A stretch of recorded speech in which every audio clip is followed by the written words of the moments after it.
آپ سامنے دیکھ رہے ہیں اسے، دیکھ رہے ہیں پریشان. اب وہ کہتے ہیں کہ ان کی زبان یہ سکوت ہے. امام قریب جاتے ہیں اور قریب جا کے فرماتے ہیں کہ پتہ چلتا ہے کہ تم جو ہیں وہ اسٹرینج پرسن، پردیسی لگتے ہو، اجنبی لگتے ہو، اس شہر کے مسافر ہو. تو تمہیں اگر مکان چاہیے، حسن تمہیں مکان دے دے. تجھے سواری چاہیے، حسن تمہیں سواری دے دے. تمہیں رات ٹھہرنا ہو، حسن تمہیں رات کا سامان فراہم کر دے. تمہیں کھانے کی ضرورت ہو، تمہیں کھانا. رات کو مہمان رکھا. اس کے بعد اس کے یہ جملے تھے کہ پوری دنیا میں اس سے پہلے میرے نزدیک، یعنی میں جسے پسند نہیں کرتا تھا وہ آپ ہیں، لیکن آج کے بعد سب سے کائنات میں محبوب ترین کوئی ہستی ہے تو وہ آپ ہیں. تو صبر کیا کرتا ہے؟ صبر انسان کو، جو بد اخلاق ہوتا ہے نا، صبر اخلاق سکھا دیتا ہے. بے دین ہوتا ہے اسے دیندار بنا دیتا ہے. شریعت سے دور ہوتا ہے اسے باشریعت بنا دیتا ہے. اسی طرح کی ایک اور جو ہے وہ مجھے احساس ہے ٹائم کا بھی. اس کے بعد آپ نے دیکھا کہ ایک شخص آتا ہے امام محمد باقر علیہ السلام کے، نصرانی ہے، کرسچن ہے، اور گستاخی کرتا ہے. کیا ہے؟ امام کا نام باقر ہے نا، یعنی علوم کو، جو علوم کی گتھیاں ہیں وہ کھولنے والا. باقر کا مطلب یہ ہوتا ہے علوم کو پھیلانے والا، علوم کے جو مشکلات ہیں انہیں شکافندہ علوم، اسے باقر کہتے ہیں. اسی وجہ سے امام علیہ السلام کے القاب میں سے جو ہیں ایک باقر ہے. تو آ کر گستاخی کرتا ہے، کہتا ہے کہ انت بقروں، آپ گائے ہیں. یعنی اگر ہمیں کوئی کہا نا تو ہم دیکھیں کہ اس کا جو ہے وہ کیا اثر کرتے ہیں. یہ گستاخی کر رہا ہے. اور کس انداز کے ساتھ؟ امام نے فرمایا لا انا باقر ہوں، میں باقر ہوں. اس نے کہا کہ پھر گستاخی کی کہ آپ کی والدہ تو کچن میں اس طرح کنیزوں کی طرح کام کرتی تھیں.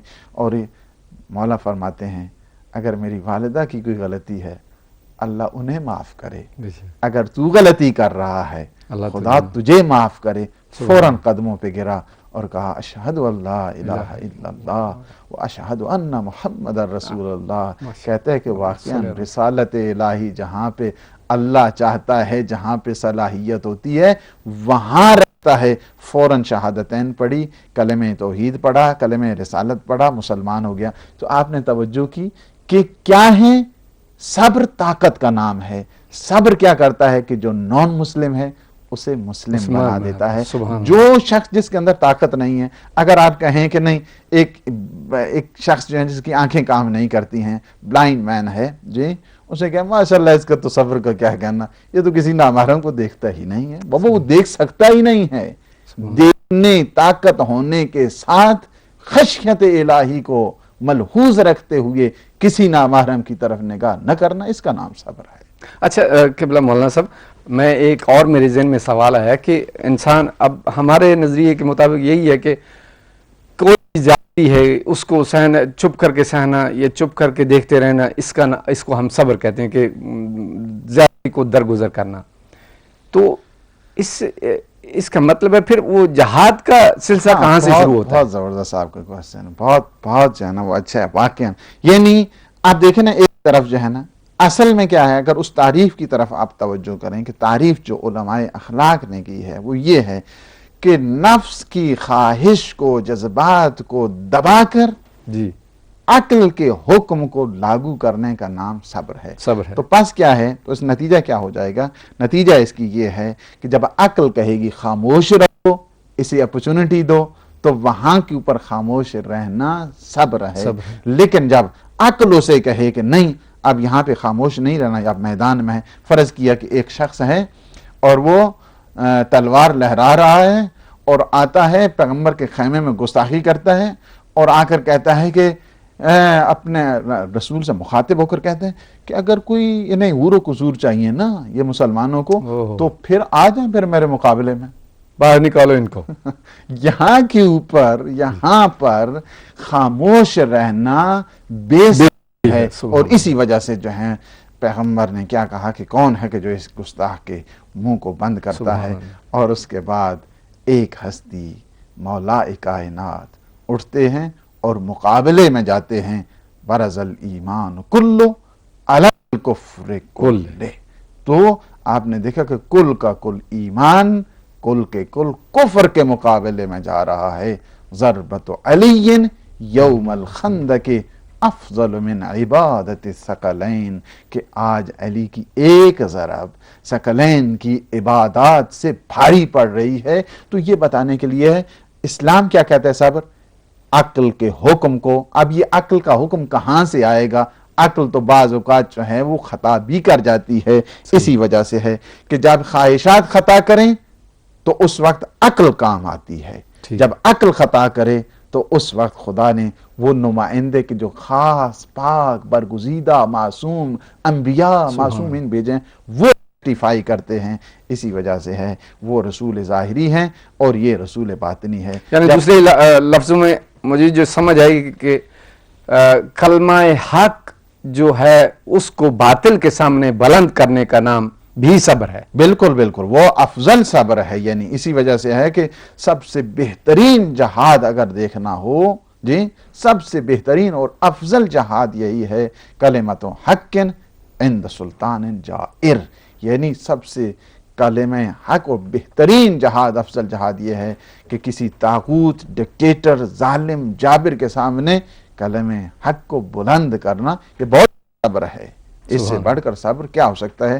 تو پس کیا ہے؟ مطلب یہ ہے کہ صبر ہے کہ جہاں پہ عقل اسے حکم کرے جی خاموش رہنے کا تو خاموش رہا جائے، جہاں پہ عقل حکم کرے کہ یہاں میدان میں آنا ہے تو میدان میں آنا صبر ہے، یعنی اگر عقل کہے خاموش رہنا اور وہاں کے اوپر میدان میں آ جائے تو یہ بے صبری ہے۔ عقل کہے کہ نہیں اب سلو کرنی ہے، اسی وجہ سے پیغمبر نے دونوں قسم کے، جس طرح جو ہیں وہ احد و خندق و خیبر و یہ سارے جو ہیں وہ جہاد یہ صبر کا مظاہرہ ہیں، اسی طرح صلح حدیبیہ پیغمبر کی وہ بھی صبر ہے، صلح امام حسن ہے وہ بھی صبر ہے۔ صبر کو یہ نہیں دیکھا جا سکتا وہ چپ رہے، اگر وہ 25 سال خاموش ہے تو وہ بھی صبر کہا جائے گا، جنگ نہروان میں آ رہا ہے، جنگ صفین میں آ رہا ہے تو وہ بھی صبر ہے۔ تو لہٰذا یہ دیکھنا پڑے گا کہ کہاں کہاں پہ موقع ہے خاموش رہنے کا۔ اسلام کے نزدیک یہ نہیں ہے کہ خاموشی ہی صبر ہوا کرتا ہے، میدان ہی صبر ہوا کرتا ہے۔ اسلام یہ دیکھتا ہے مصلحت اسلام، عزت اسلام کہاں پہ ہے۔ عزت اسلام اگر خاموشی پہ ساتھ ہے تو وہاں خاموش رہنا صبر ہے۔ عزت اسلام اور اعتزاز اسلام، حشمت اسلام، افتخار اسلام اگر میدان میں آنے کا ہے تو وہاں خاموش رہنا بے صبری ہے۔ ماشاءاللہ بہت خوبصورتی سے آپ نے صبر کی تعریف بیان فرمائی۔ تو ناظرین اکرام، جو میں نے پہلے پروگرام کے شروع میں عرض کیا ہے کہ آج کا پروگرام جو ہے وہ اس معظمہ کے نام کرتے ہیں جو دنیا میں مکمل طور پہ صبر کی ایک دلیل ہے، جنہوں نے ایسا صبر دکھایا کہ دنیا میں اور کوئی نہیں کر سکتا۔ آج ان کے یہ اس پروگرام میں خصوصی طور پہ ان کو ہدیہ پیش کرتے ہیں۔ اس بی بی کا نام ہے جناب حضرت بی بی زینب سلام اللہ علیہا، اللہم صلی علی محمد و آل محمد، جو کہ جناب فاطمہ زہرا سلام اللہ علیہ کی دختر ہیں، بیٹی ہیں، اور جناب حضرت علی علیہ السلام کی بیٹی ہیں۔ تو میں قبلہ مولانا صاحب سے اس معظمہ پاک بی بی کا مختصراً تعارف پوچھنا چاہوں گا کہ آپ ان کے بارے میں کیا فرمائیں گے؟